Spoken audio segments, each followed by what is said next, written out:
Hi friends, இப்போ நம்ம சரக்கடிக்க ஆசை பார்க்க போகிற சரக்கடிக்க ஆசையில் நம்ம விஜயா இருக்காங்களே, கீழே விழுந்தாலும் மீசையில் மண்ணு ஒட்டாதும்பாங்களே, அந்த மாதிரி இவங்க என்ன பண்ணிட்டாங்கன்னா, இல்லை உங்களுக்காக தான் வந்தேன், எல்லாரும் வந்து கெஞ்சினீங்களேன்னு நான் வந்தேன் அப்படின்னு சொல்லிட்டு பில்டப் பண்ணிட்டு போயிட்டாங்க.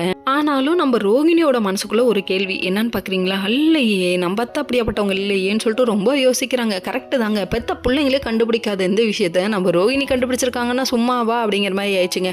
இதெல்லாம் ஒரு பக்கம் இருக்க இவங்க யோசிச்சுட்டே இருக்காங்க. அந்த டைம் பார்த்து என்ன ஏதோ டைவர்ஸ் பண்ணுவேன்னு சொன்னீங்களா அப்படின்னு சொல்லிட்டு விஜயா சொல்ல, அதுக்கப்புறம் திருன்னு முழிக்கிறாங்க. அதுக்கப்புறம் அப்பா ஆமாப்பா 4 பேட்டு நங்குற மாதிரி போட்டேன், அதனால தான் இவங்க கரெக்ட் ஆகிட்டாங்க அப்படின்னு சொல்லிட்டு லுக்கு விட்றாரு. அதுக்கப்புறம் ஏன்டா அப்படி பண்ணுற அப்படின்னு சொல்கிறாங்க. அதுக்கப்புறம் கல்யாணங்கிறது ஒரு ஜெயிலுன்னு அடிக்கடி நிரூபிக்கிறாரு இவர் சொல்கிறாரு.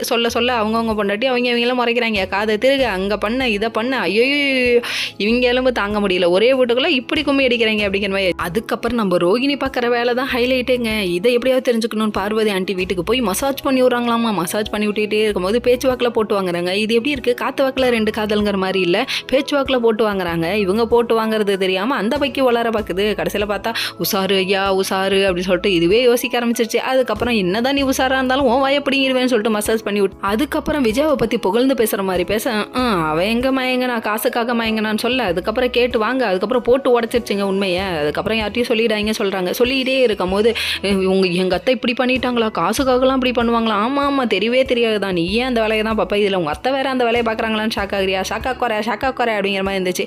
விஜயாவுக்கு ஒரு காரியம் ஆகணும்னா என்ன வேணா பண்ணுவான்னு சொல்லிட்டு அவங்க சொல்லிட்டு இருக்காங்க. சொல்லிகிட்டே இருக்க டைமில் டக்குன்னு ஒரு ஃபோன் வருது, அதோட முடிச்சிட்டாங்க. யார் சிட்டி தான்.